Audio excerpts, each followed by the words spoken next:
Assalamualaikum warahmatullahi wabarakatuh.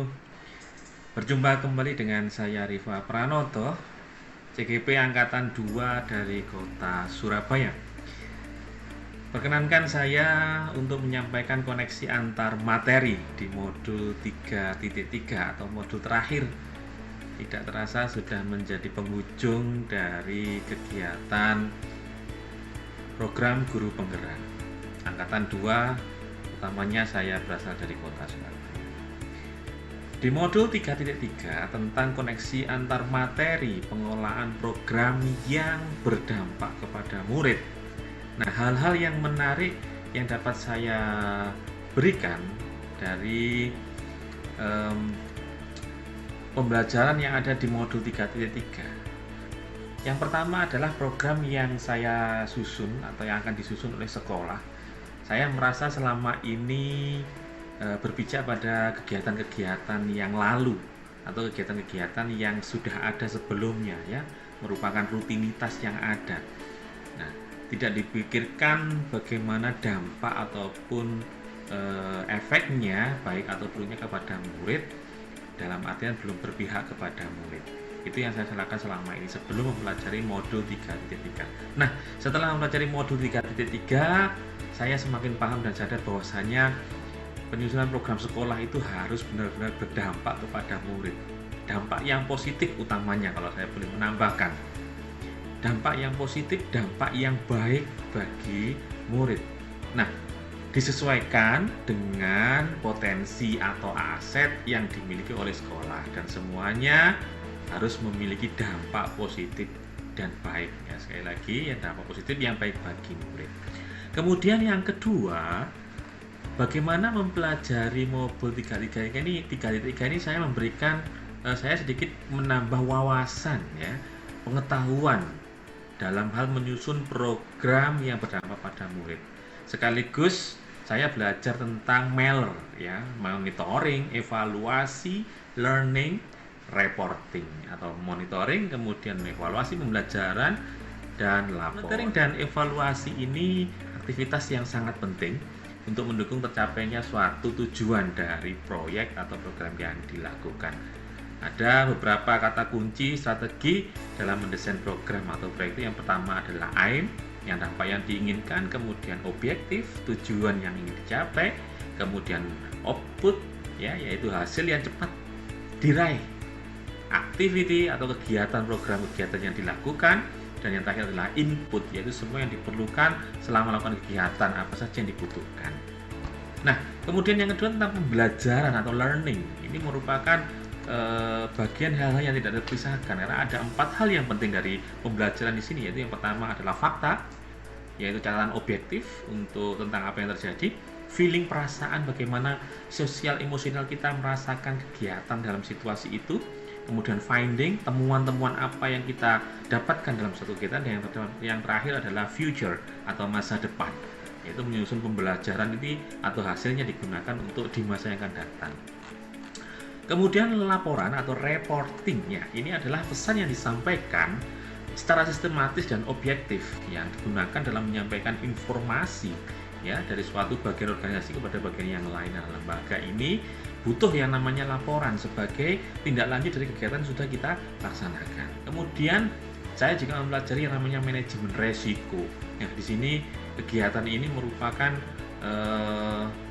suatu kegiatan, ya, itu pasti ada hal-hal yang tidak ingin kita harapkan, ya, atau tidak ada ketidakpastian bahwa nanti akan berjalan secara sepenuhnya atau tidak. Nah, manajemen risiko ini adalah suatu metode yang tersusun secara logis, sistematis, ya, suatu rangkaian kegiatan dalam menetapkan konteks, identifikasi, kemudian menganalisis, kemudian mengevaluasi, dan yang terakhir adalah mengkomunikasikan atau membuat perencanaan plan A, plan B, plan C agar meminimalisir, ya, risiko-risiko yang dihadapi di lapangan. Nah, risiko tidak dapat dihindari, jelas, tetapi dapat dikelola dengan baik, dikendalikan, karena apabila risiko ini tidak dikelola dengan baik maka akan mengakibatkan kerugian yang sangat besar serta hambatan-hambatan yang lain. Sehingga program sekolah yang baik itu maka harus ada yang namanya manajemen risiko. Nah, sebaliknya apabila risiko dapat dikelola dengan baik, maka kegiatan-kegiatan di sekolah itu dapat kita meminimalisir kegiatan-kegiatan yang sekiranya ada permasalahan. Kerugiannya kita dapat meminimalisir, meskipun kita tidak memungkiri pasti ada kerugian-kerugian yang kecil, hambatan kecil pasti ada. Benang merah keterkaitan antar materi dari 3.1, 3.2, yaitu yang pertama 3.1 kita mempelajari tentang bagaimana seorang pemimpin mengambil keputusan sebagai pemimpin pembelajaran. Kita belajar di situ dilema etika, benar lawan benar, dan rujukan moral, benar lawan salah. Kemudian ada 4 paradigma yang sudah kita pelajari: individu lawan masyarakat, rasa keadilan dengan rasa kasih sayang, kebenaran lawan kesetiaan, dan jangka panjang jangka pendek. Kemudian kita juga belajar bahwasanya di situ berpikir berbasis hasil akhir atau peraturan dan atau rasa peduli. Nah, disinilah ada keterkaitan. Seorang pemimpin harus punya itu, karena nanti kita harus bisa mengambil suatu keputusan. Pasti. Kemudian yang kedua, 3.2, kita belajar tentang pemimpin dalam mengolah sumber daya. Setelah bisa mengambil keputusan, kita mengolah sumber daya. Di situ ada ekosistem terdiri dari lingkungan abiotik dan biotik, yang hidup dan yang tidak hidup.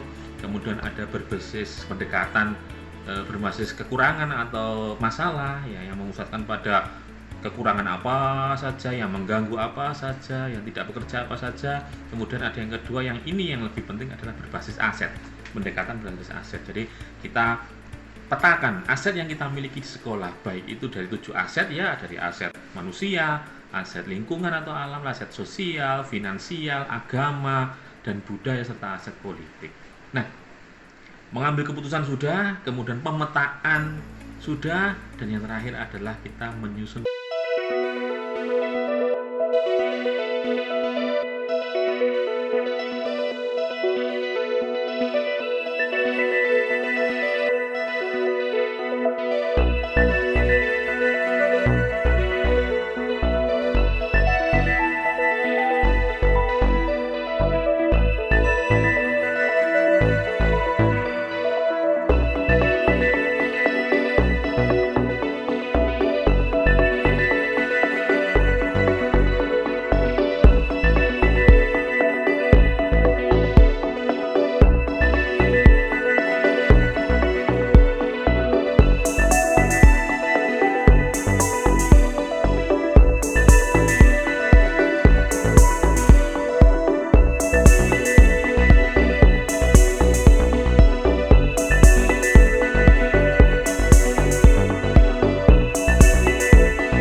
Jika ditanya apakah ada materi dalam modul lain atau paket modul lain yang berhubungan dengan materi modul 3.3 ini, pasti ada hubungannya. Kita tahu di modul pertama kita mempelajari tentang visi misi guru penggerak dan filosofi Ki Hajar Dewantara. Dalam modul 1, calon guru penggerak diarahkan agar mampu memahami filosofi pemikiran Ki Hajar Dewantara, melakukan refleksi kritis atas korelasi nilai-nilai yang ada yang ditanamkan oleh Ki Hajar Dewantara. Kemudian sebagai pemimpin pembelajaran, ya, kita harus mengupayakan terwujudnya sekolah sebagai pusat pengembangan karakter dengan budaya positif. Ya, jangan lupa budaya positif, mampu mengembangkan dan mengomunikasikan visi sekolah yang berpihak kepada murid, kepada guru dan kepentingan, kemudian mengartikulasi nilai-nilai bersama yang ada pada diri guru, kolaborasi, inovasi, ya, kemudian berpihak kepada murid juga ada di situ nilai-nilai dari guru. Nah, pada akhirnya nanti setelah kita belajar di modul 1 nanti semuanya akan berurutan, ya. Jika prinsip-prinsip pengembangan dan penggerakan komunitas itu bisa lebih jelas, ya, kita bisa mengaplikasikan yang apa yang dikatakan oleh Gajah Dewantara, menghamba kepada anak, maka ini akan menjadi serangkaian awal, menjadi dasar pola pikir kita untuk melanjutkan ke modul yang kedua. Nah, modul yang kedua membahas hal-hal teknis seperti pembelajaran berdiferensiasi, pembelajaran sosial emosional, praktik coaching, ya. Kemudian di modul 2 ini lebih mengarahkan kita sebagai guru penggerak kepada implementasi pembelajaran yang kita lakukan di kelas. Pakai diferensiasi, kemudian jika ada permasalahan melakukan coaching kepada anak-anak atau kepada teman sejawat jika membutuhkan, melakukan pembelajaran sosial emosional. Ini sangat penting yang kita lakukan di modul 2. Termasuk kita membentuk komunitas praktisi, ya, yang efektif untuk menghidupkan, ya, komunitas-komunitas atau pekerjaan-pekerjaan yang ada di lingkup ruang guru atau sekolah ini agar bisa lebih berdaya guna dan berpihak kepada siswa, ya. Sehingga diharapkan nanti setelah kita mempelajari modul 2 kita mampu melakukan komunikasi yang berdayakan sebagai keterampilan dasar tadi sebagai seorang coach, kemudian menerapkan praktiknya di komunitas. Nah, sekarang di modul 3 ini sangat berkaitan erat sekali dengan modul yang sudah saya ceritakan tadi 1 dan 2, bahwasanya menurut saya pendidikan guru penggerak ini diumpamakan sedang berada pada suatu kendaraan, ya, analoginya suatu kendaraan yang sedang berjalan. Tujuan perjalanan kita adalah memerdekakan murid, yakni murid yang sesuai dengan profil atau yang berprofil sebagai pelajar Pancasila, beriman dan bertakwa kepada Tuhan Yang Maha Esa, berakhlak mulia, kemudian kreatif, gotong royong, berkebinekaan global, bernalar kritis dan mandiri. Nah, hal atau gagasan utamanya atau rambu-rambunya adalah gagasannya dari filosofi Gajah Dewantara, dan penuntunnya adalah teori-teori praktis yang terdapat pada modul 1.2 dan hingga 3.3. Nah, pada modul 3.3 ini kita ditekankan agar mampu mempraktikkan pengelolaan program sekolah yang berdampak kepada murid. Nah, untuk membantu dalam mempraktikannya dalam pengelolaan program tadi, maka sudah diberikan suatu alat secara khusus pada modul-modul sebelumnya, khususnya modul 1.3, yaitu tentang inquiry apresiatif, ya, mulai tahapan Bagja, 5D, 3.2 ada pemimpin pengelolaan sumber daya dan sebagainya. Jadi klop semuanya kita sudah step by step sudah mempelajarinya mulai dari 3.1, mulai dari modul 1 sampai dengan modul 3. Selanjutnya yang terakhir, bagaimana tentang kaitan semua materi yang sudah ada dengan peran saya sebagai guru penggerak. Nah, saya berpikir bahwasanya materi-materi yang sudah diberikan dan yang sudah saya pahami dan saya pelajari di program pendidikan guru penggerak ini sangat membantu saya sebagai calon guru penggerak nantinya, ya, sebagai pendidik, ya, di sekolah saya dalam program memerdekakan belajar atau program Merdeka Belajar yang ditanyakan oleh Mas Menteri Bapak Nadiem Makarim, ya. Berperan sebagai apa saja? Yang pertama adalah teladan, agen transformasi bagi ekosistem pendidikan di sekolah. Kemudian yang kedua, pelatih bagi guru atau teman sejawat dalam mengkreasi pembelajaran yang berpusat kepada murid. Yang ketiga adalah bisa mendorong tumbuh kembangnya murid secara holistik, ya. Kemudian guru yang juga secara aktif mengembangkan diri menjadi teladan guru-guru yang lain. Pengajar yang kreatif, motivator, fasilitator, dan yang tidak kalah pentingnya adalah coach dalam menggali potensi yang dimiliki oleh murid serta dalam meningkatkan prestasi baik akademik maupun non-akademik. Membangun aset yang ada di sekolah untuk menyusun program-program yang berpihak kepada murid. Nah, dengan mempelajari dan mengikuti rangkaian kegiatan dalam program pendidikan guru penggerak ini merupakan bekal berharga bagi saya untuk melakukan aksi nyata perubahan, khususnya perubahan di dalam dunia pendidikan, paling khusus juga di sekolah saya.